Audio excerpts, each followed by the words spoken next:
Few drivers in Australian motorsport have ever commanded the crowd quite like Norm Beechey. In an era where touring car racing was as much about theatre as it was about talent, Norm brought both, in smoking oversteer and fearless flair. He didn't just race, he entertained.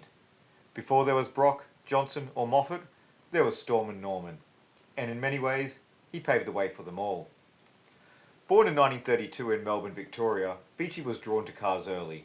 The son of a second-hand car dealer, it was almost inevitable that young Norm would end up behind the wheel, but no one could have predicted just how ferociously he'd drive once he got there.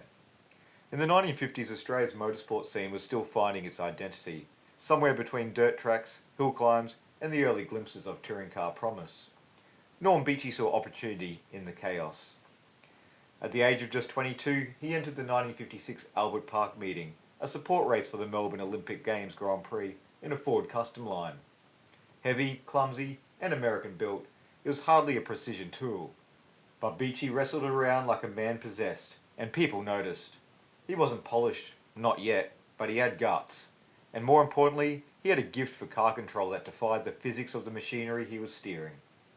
That showmanship would become his trademark. While many of his rivals prioritised speed and consistency, Beechey prioritised crowd-pleasing. He'd slide a car through corners with tyres blazing, seemingly more sideways than Ford's. At a time when racing drivers were becoming household names, Norm made sure that people remembered him. Not just for his wins, but for how he won. By the early 60s, Beechey was a fixture in Australian touring car racing.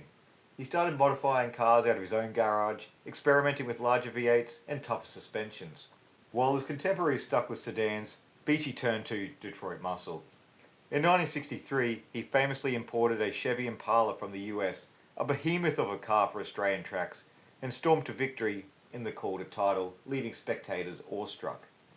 That same year, his Neptune racing team, backed by Neptune Oil Company, gave Beechey not just sponsorship, but a platform for spectacle. The 1960s were transformative years for Beechey.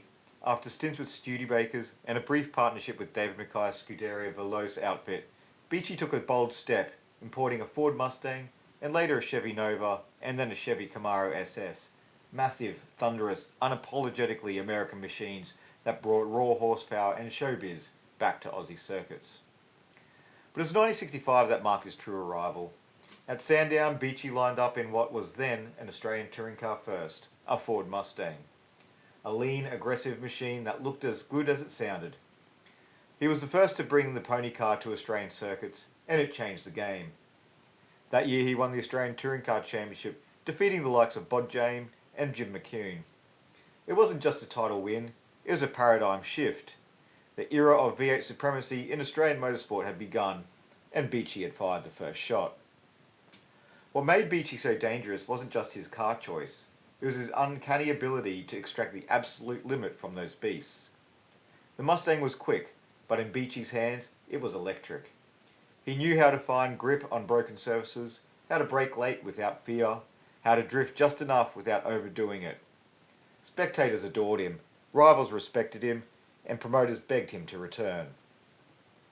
As the years rolled on, Beechey's influence only grew.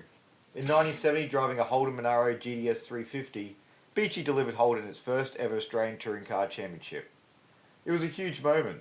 The Monaro, developed with a massive input from Beechey himself, proved that Australian-built cars could compete with and beat American giants. It was a vindication of both his driving and his development work. That 1970 season was brutal and beautiful. Beechey's Monaro had to battle Alan Moffat's Trans Am Mustang, Jim McCune's Porsche, and the rising stars of a new generation. But Beechey outdrove them all. His victory at Bathurst Easter race was a masterclass in power driving and tactical nous. It wasn't finesse, it was fire. And in a championship that still required drivers to fight with their hands as much as their heads, Beechey was untouchable. But by 1972 the fire began to fade. The sport was changing. Cars were becoming more technical, more regulated, more corporate. Beechey, always a showman first, found himself less at home in the increasingly sanitised environment. After a final season with mixed results, he stepped away, his legacy already sealed. By the time he retired, Beechey had amassed 7 Touring Car Championship round wins, 2 national titles, and had become the first man to win the championship in both a Ford and a Holden, a rare feat even today. But beyond the stats, Beechey's true legacy lies in how he raced. He brought passion to the paddock. He made every race an event, and in doing so, he helped turn a niche motorsport into a national obsession. Long after he hung up the helmet, Norm Beechey remained a revered figure. In 2000 he was inducted into the V8 Supercars Hall of Fame, a fitting tribute to a man who, more than perhaps any other, embodied the spirit of Australian touring car racing at its rawest, loudest and most thrilling. You won't find many grainy black and white photos where Beechey isn't sideways, smoke billowing behind him, arms crossed in counter steer, the crowd on its feet. That was Norm.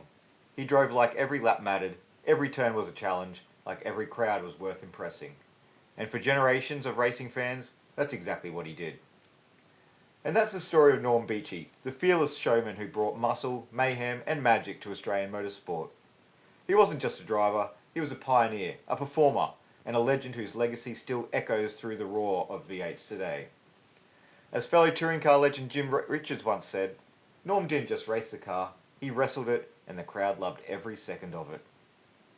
If you enjoyed this video, don't forget to like, subscribe and hit the notification bell so you never miss an episode of the Racing Chronicles. We've got plenty more stories coming your way, so stay tuned for the next chapter in racing history. Thanks for watching. We'll see you next time.